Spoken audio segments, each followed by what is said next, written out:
Brian, how are you? I'm good, mate. I'm good. A little bit cold. It was lovely and warm here today. It was t-shirt weather, but now I'm wrapped up. The Toronto night is getting a bit chilly, so just at the station waiting to get the train out after speaking to you wonderful people. So good to hear from you, Brian. But look, hard game today. I think we just about got the job done. Goal at the end of the first half from Richarlison, carrying on his good goal scoring run. Dejan Kulusevski as well, putting the ball in the back of the net. Do you feel like we got away with one today, or did we deserve that win? 1 second, I've got to move. Okay, 1 second. Yeah, sorry, Ben, I was sitting on a step, not allowed to apparently, so let's move. You can see a little bit of the... I saw a security guy behind you. I was worried for you. Yeah, but Daniel Levy has set the spies out for me.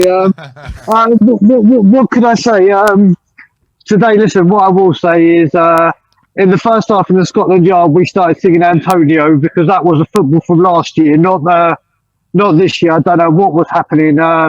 We looked tired, we looked leggy.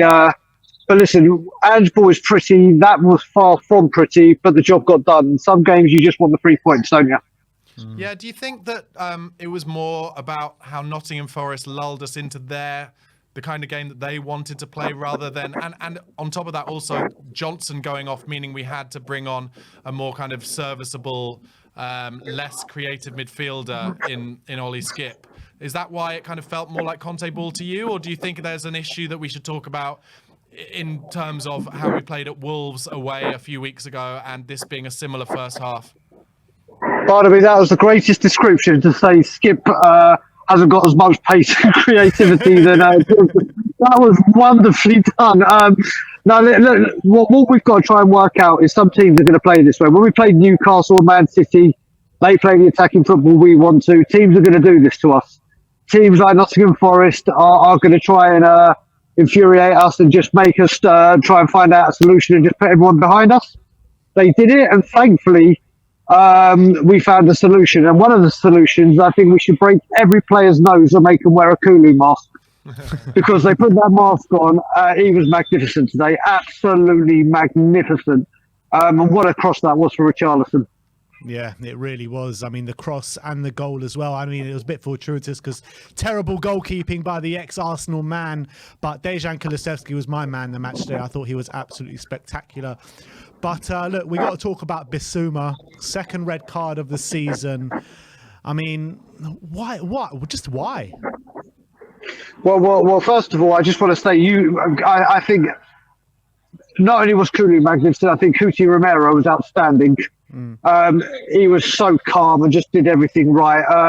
Bissouma, Ben, do you know what we were saying in the yard that it's got to the point now after he's been missing for the last 4 games anyway. So how can we tell the difference when he's suspended? I think when you look at it now, and I'm being serious, when he comes back from the AFCON, if Bissouma, Bentancur and Maddison are fit, is Bissouma one of the first 3 midfielders? Serious question. I mean, we all thought it would be Bissouma, Bentancur, Maddison. Serious questions need to be raised. That was the most needless foul. Correct me if I'm wrong. Is it a 3-game ban he gets now or 4 because it's his second sending off? 3. Okay, so 3. But he's out until he's back for the AFCON, regardless. Yeah. Let's face it. He didn't really do anything in this game before he got sent off anyway, did he? I think he made 1 great tackle, and I think that was it. But yeah, it's become a problem, hasn't it? He started off absolutely on fire, and we were all saying, and I was one of them, saying, my God, what has Conte done not playing this player? He had this guy at his disposal, and people were saying that Conte saw something or didn't find a position for him. I love Bissouma. I think on his game, and we saw what he could do, he's magnificent. But he has not been magnificent since that sending off. He's been far from it, hasn't he? Yeah, I completely agree. But with 4 sending off so far this season, why? What would you put that down to? Mate, I honestly can't. I can't put I can't fathom it. I mean, I thought once he came back from getting his after the suspension for Luton, then he got his 5th yellow card and he had to miss it. I thought, you know what, he's playing with a clean sweep now. You ain't got to worry about suspensions. Hopefully he'll keep clean until it goes up to 10 and we'll see Bissouma back. I really don't know what's happening. I don't know. I thought, and I said when I did shows on Sunday, that I thought Sarr made him look better. when we thought it'd be the other way around at the start of the season. But then you say, is he missing a Van de Ven? Is he missing a Madison to help complement everything he does? But his form has just dropped off a cliff dramatically. And if it had been any other player, if it had been a Royale or Højbjerg or whatever, everyone would be going absolutely batshit crazy. Yeah. But because it's Basuma, it's kind of getting, Basuma's a great player. He's this, he's that. He's unbelievable on his day. And he is. But he's let himself and the team down and the fans down since the Luton game. There's no way around it. Yeah, Brian, so you mentioned, an interesting point, I think, which is when all the players are back fit, would he be in that one of those three central midfield roles? Do you think Bentancur, though, would be slightly wasted as a 6? I think Basuma as a 6 does kind of work. So what you're looking at is whether then you would I think it'll be interesting to see how Oliver Skipp comes in if he plays for the next few games. If he were to put a decent run of games together as a 6, that could make it interesting. But I think Bentancur is more an 8, don't you? Well, Barnaby, the way I look at it right now is when everyone's back fit, at least there's options for Ange. There's selections. Basuma is not just walking into this team now. He is going to have to earn his place back. And at least there are. And again, we don't know who's coming in January. There could be another person in January. But we speak a lot, and I speak a lot about it last season with Conte's team. There needs to be accountability for actions. And just because you're this player's name, you don't start just on your name. And we want players to play that are on form and putting in a shift. And you cannot say that about Basuma right now. And he shouldn't just play just because he's Basuma and on his day he can be great. We need to see that again. And he's going to need to work hard to get back into the team, in my opinion. Yeah, fair enough. To be fair, I think Bentancur can do the 6 role. Fine, and I have no problems with putting Bentancur in the 6. It's who goes ahead of him for me, and I think with the way Basuma's playing at the moment, with the way he's getting sent off, I would much prefer to put Bentancur in the number 6, to be honest, right now. But look, Skippy came on today for Brennan Johnson. How do you feel he went today? The first half he came on, he looked a little bit. It took him a little while to get in there. I think he drastically improved in the second half. Drastically improved. Listen, when we had to hold on, when we went down to 10 men, that's when you need an Ollie Skip type player. The thing I didn't get, Ben, but I don't know if I missed anything because of the commentary and it was loud in the yard. I was really surprised he chose him over Pierre.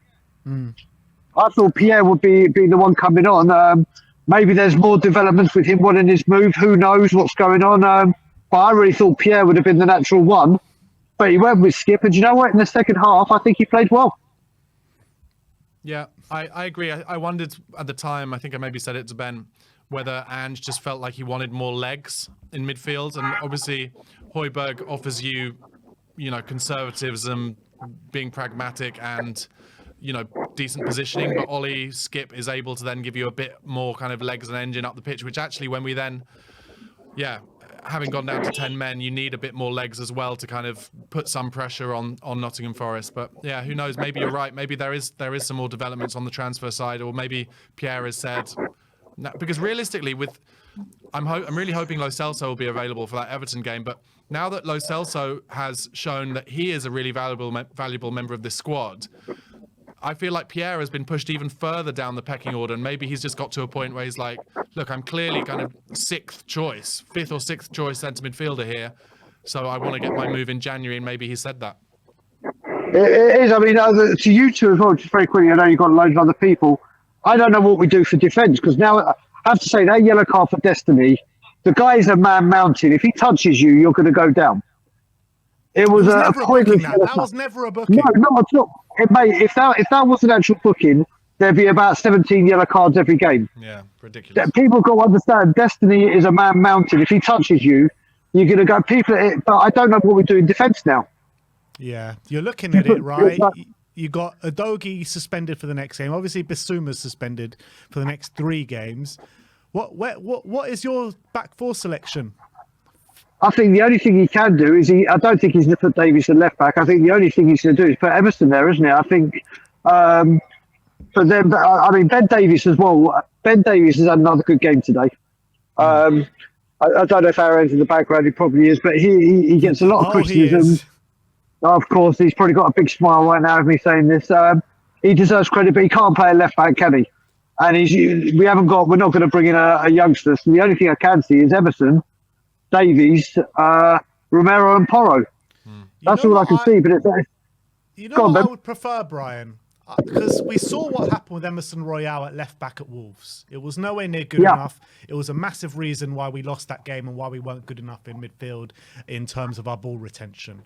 So having said that, and using that game as an example, I would prefer to see Emerson Royale moved into centre-back again and have Ben Davies on the left-back, just because Ben Davies is that much better on the ball, where he can invert into the midfield and maybe help us keep that ball a bit better. Yeah. Do you know what? I have to say, and I noticed it in this game as well, Ben Davies is running with the ball right through the midfield. Maybe it is the solution, Ben.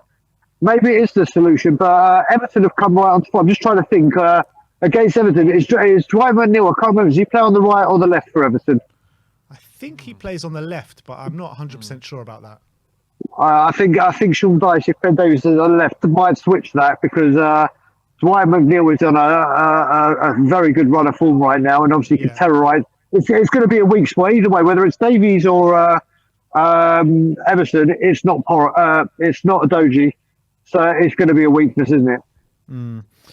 Yeah, look, it's going to be very hard to navigate these next couple of games with the injuries, suspensions that we have, and even more so when the players go out to their international duties, with Sonny going and Matasar going as well. So, look, we're just going to have to get through it, but you got to give credit to the team for getting through it again today. Another 10-man performance. Dejan Kulusevski led the line perfectly as well, I thought, when Sonny did go off.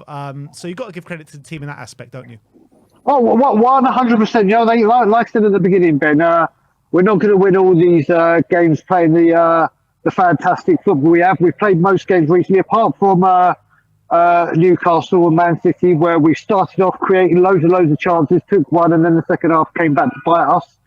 Where this time the first half was as dull as it's come in Ange's tenure, and we got the job done. So where is the test? Can we play it without playing the pretty Ange ball? Yes, Nottingham Forest are poor, but it's an away game Friday night under the lights of Nottingham, a pumped up crowd, manager seriously under threat, and we found the answer to their question. So job done, and on to Everton. Finally, man of the match, Brian. It's hard for me between Kulusevski and Romero. I really do think Romero is magnificent, but Kulusevski got a goal, and the assist was magnificent. So I'm giving it to Kulu. All right, big up, Brian. Thanks for coming on today. See you later on, people. Take care. See you later.